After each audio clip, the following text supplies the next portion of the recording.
What's up mga kawaray? May dakita nga yan na ipapakita nga video isa nga tutorial. Ano ba to? Nagwinaray man ako. May isang tutorial tayo ngayon. Itong tinatawag na air filter. Sabi ng mother ko, check lang daw kasi ito hindi na maandar, walang walang power. Yan ito ang button niya. Hindi naman button, pinaka selector switch. Walang nag-a-appear dyan na Ngayon, umpisa na natin. Ito yung cover, tinanggal ko yung cover ng filter. Ito wala na siyang filter, dyan dumadaan yung hangin. Ayun. Ito na ngayon, umpisa natin pagtanggal. Tayin na natin para makita natin kung ano talaga yung nito. Sira. Unang bukas ko lang ito. Tuturo ka rin habang tayo pinag-aaralan kung paano ayusin or Kasi parang electric pan lang din to eh. May may selector. Ito ang button na yan. Itong mabilog sa gitna, ito ang pinaka-selector niya. Sa tingin ko ganun din parang electric pan lang din may selector switch din siya Ito nabuksan ko na. Ready ko na dito. Tanggalin ko rin itong cover ng ng pan niya. Ito para makita natin yung wire. Tapos isa-isahin natin pag-check.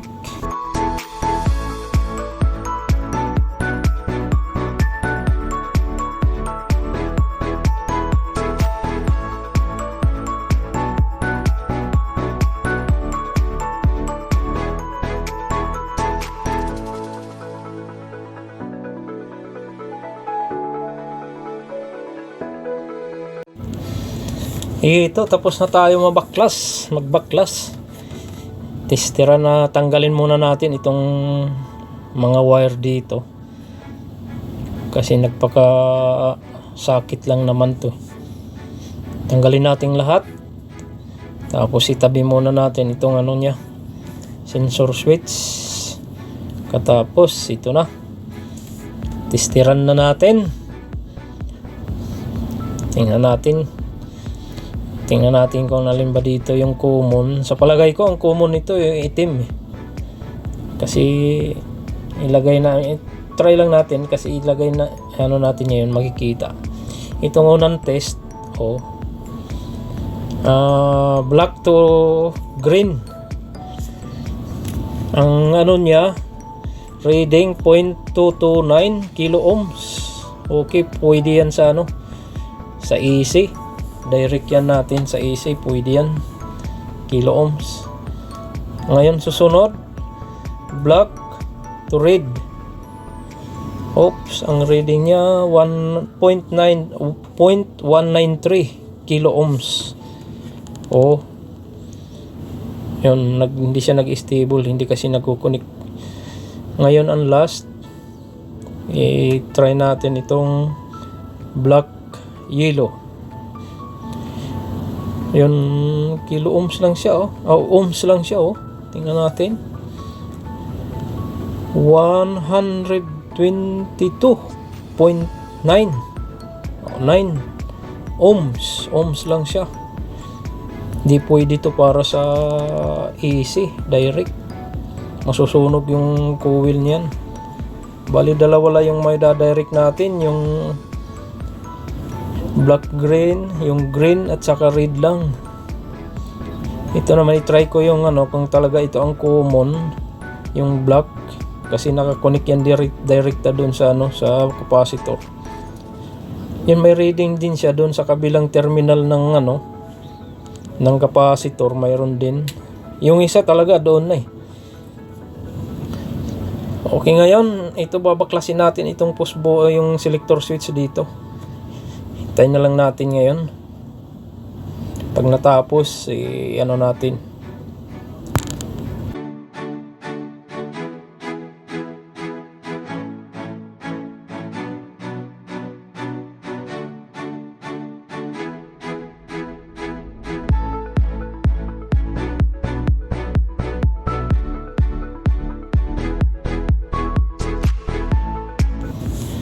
Ito na, nabaklas na natin.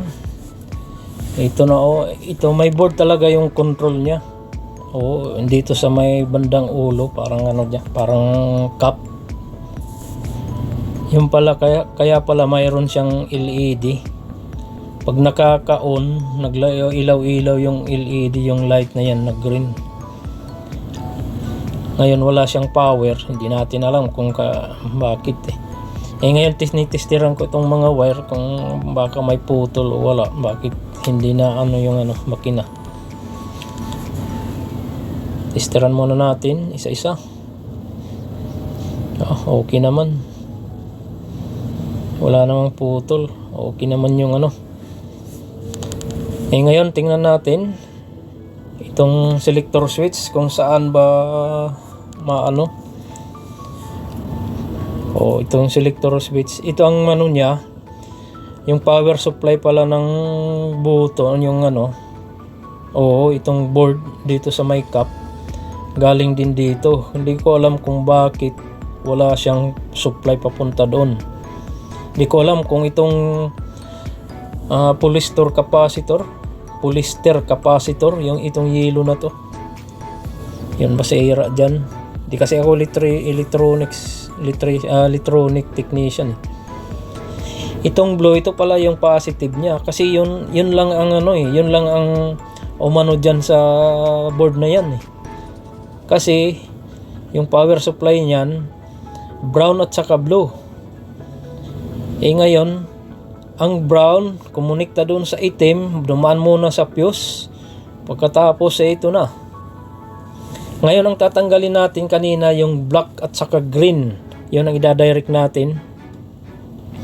Ngayon tatanggalin natin yun. Ito yung selector switch niya, ito. Yan, testeran natin kung saan ba na ano itong, kung talagang nagsiswitch siya o ano ba, okay ba itong selector switch. Tingnan natin kung may continuity. Yun, mayroon siya. Isang click. Okay siya, natunog. Mayroon siyang ano, continuity.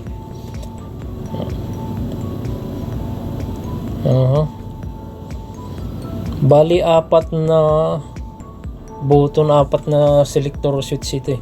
Bali dalawa lang yung gagamitin natin dito. Lahat siya na ano, na function.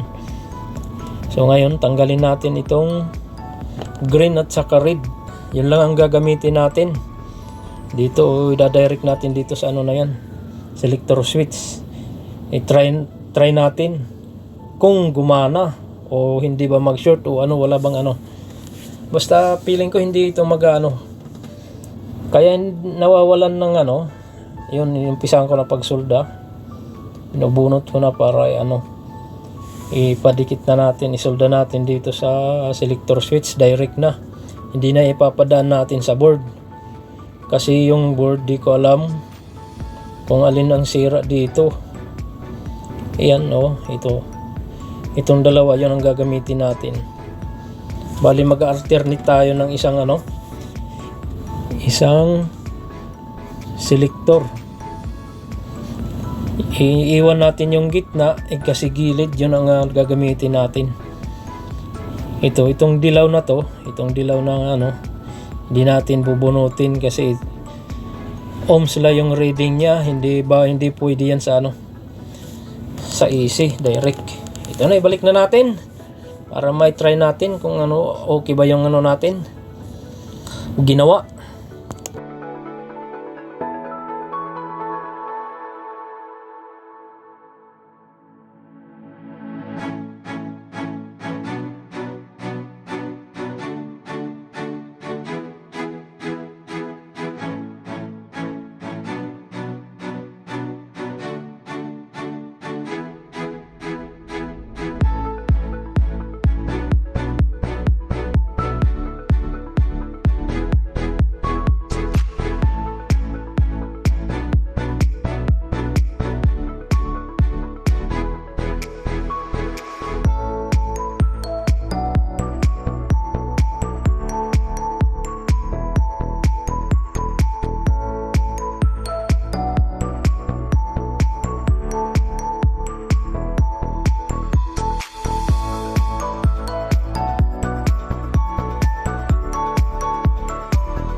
At ito na, tapos na tayo magsulda. Dinirect na natin ay ano na natin yung ano. Yun. Para matistingan natin. Naibalik ko na yung control. Yun na, dugtong na natin yan. Okay, sige. Dugtong. At tapos na. Okay, tapos na. Ayun, tapos na mag-wirings. Tapos natin dugtong yung mga wire pala. O, ito na ang ano. Ayun, isaksak na natin para makita natin kung talagang successful ba yung ginawa natin. Yung dalawang dinirect natin, yung green at saka yung pula. Yung pula, mababa yung reading, yun ang ano, number 3. Yun ang malakas ang ikot. Yung green, mataas yung reading, inaabot ng 200 kilo ohms. Ayun, oh, sinaksak ko na. Oh. Wala siyang power dito sa ano, ito sa may ulo, parang ulo. Wala siyang power. Ngayon, yun, try na natin. Oh, mandar na siya. Lagyan natin ng palatandaan na umaandar siya. Hanap tayo ng ano. Hanap tayo ng ano natin para makita sa camera na umaandar talaga. Yan, ito maganda to kasi puti. Kahit ibilibod lang natin para hindi hindi matanggal. Parang itali lang natin, tali. Okay, try uli. Yun, ang bilis. Number 3 yan. Yan. Aha. Yun, number 1. Okay, number 3 mabilis. Ito number 1. Okay, mandar na. Successful na yung dalawang dinirect na natin. Ito. Tanggalin natin para ibalik natin doon sa ano. Tingnan nyo lang. Ibalik na natin doon sa ano. Balik na natin lahat. Itong pag-wiring. Tsaka itong control niya ilagay natin dito. Balik. Tsaka abangan nyo na lang. I-screw ko pa to lahat. Tapos uli. Try natin uli mamaya pagkatapos ko magano. Tingnan na lang natin sa ano, sa video natin. Okay.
sa ano.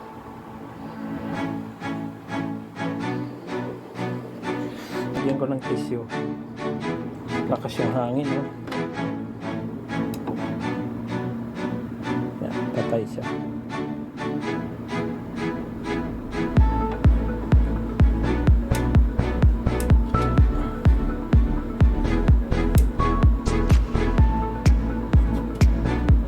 Number 1 yata.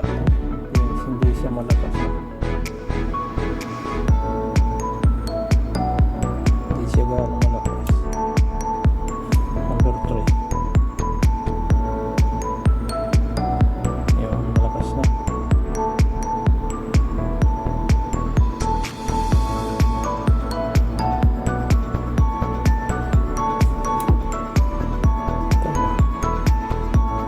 Number 2 ka ganito.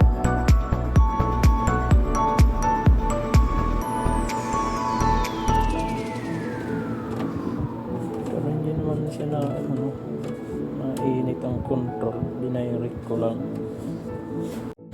Alright, sa mga kawaray, ito na.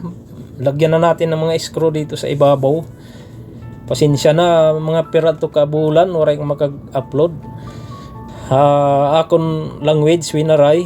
Pasensya na kamo, waray kong makapag-upload kay nagbakasyon ako, bali duha ka bulan hinto nga. Waray makag-video, tuon ko na akong pansin ngadto na akong pamilya. Shout out nga pala sa inyo. Sa inyong walang sawang pagsuporta, shout out.